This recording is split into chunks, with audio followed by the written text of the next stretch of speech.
C നമ്മുടെ സാമല്ലേ extremely sensible ആയിട്ടുള്ള ഓഫീസറായിരുന്നു. എൻ്റെ ബാക്ക്ഗ്രൗണ്ട് അന്വേഷിച്ചു, അവൻ്റെ ബാക്ക്ഗ്രൗണ്ട് അന്വേഷിച്ചു, കാര്യം മനസ്സിലായിട്ടുണ്ട്. മെടുക്കന കൈകൊടുക്കാനൊന്നുമില്ല. കുടുംബത്തിൽ ഇഷ്ടം പോലെ ഉണ്ടല്ലോ. പിന്നെ നമുക്ക് പൊക്കാട്ടോ.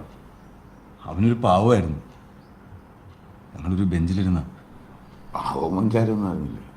മറ്റേ ടീം വെച്ച് നമ്മളായിട്ട് എന്തെങ്കിലും പറഞ്ഞാൽ അത് വേറെ കേസാണ്, അറിയാലോ. നമ്മളായിട്ടൊന്ന് അന്വേഷിച്ച് നോക്കണോ? വേണമെങ്കിൽ തപ്പി നോക്കാം. അതൊക്കെ പോലീസുകാർ നോക്കിക്കോളൂ, ഉപദ്രവിക്കില്ലേ? മരുന്നല്ല ഇല്ലീഗലാ, അതല്ലേ അവൻ മുങ്ങിയത്. എന്നാലും വെച്ച് നമുക്കൊന്ന് അന്വേഷിക്കണ്ടേ? PC ഉണ്ട്. ഉണ്ടോ? വിളിച്ചാൽ കിട്ടുമോ? അവൻ കോരത്തോട് അളിയൻ്റെ വീട്ടിലുണ്ടെന്ന ഒരു ഇൻഫർമേഷൻ. സാമിനെ വിളിച്ചു. പ്ലീസ് പ്ലീസ്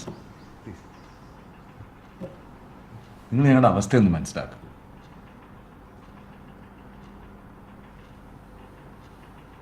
ആദ്യം ഞങ്ങളുടെ അപ്പം പോയി, ഇപ്പോൾ ആ സ്ഥാനത്ത് നിൽക്കുന്ന ജോമോൻ ചേട്ടായി. ഞങ്ങളാരും ഇവരുടെ അത്രയും പവർഫുൾ ആൾക്കാരല്ല.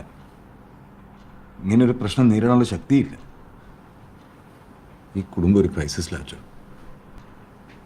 ഓപ്പ എവിടെ ഇരിപ്പുണ്ട്? അവനിപ്പോൾ ആരുമില്ല. അവൻ്റെ കാര്യങ്ങൾ നോക്കണം ഞങ്ങൾ. നിങ്ങളുടെയൊക്കെ വികാരം എനിക്ക് മനസ്സിലാവുന്നുണ്ട്. നിങ്ങളെല്ലാവരും ഈ കുടുംബത്തിന് വേണ്ടി അങ്ങനെ നിന്നിട്ടുണ്ടെന്ന് പറയാം. ഒന്നും മറക്കില്ല, കടപ്പാടുണ്ട്. ഇനിയൊരു ഫൈറ്റിന് ഞങ്ങളില്ല. വയ്യ. ഞാൻ ഉറങ്ങിയിട്ട് ചേട്ടായി, എനിക്ക് എന്തെങ്കിലും ഒരു മരുന്ന് തരൂ. എനിക്കിത് പറ്റുന്നില്ല. ജോജി, നീ ഒരു കല്യാണം കഴിക്കുക, അതോടെ പ്രശ്നം തീരും. ഷോജി, വിഷമിക്കാതിരിക്കും. കഴിഞ്ഞ കുറച്ച് നാളായിട്ട് പനച്ചിക്കാർ ദിവസനിൽ നിന്ന് കുറച്ച് അകന്ന് ജീവിക്കുകയായിരുന്നു. ഇതൊരു ഓർമ്മപ്പെടുത്തലായിട്ട് കരുതിയാൽ മതി.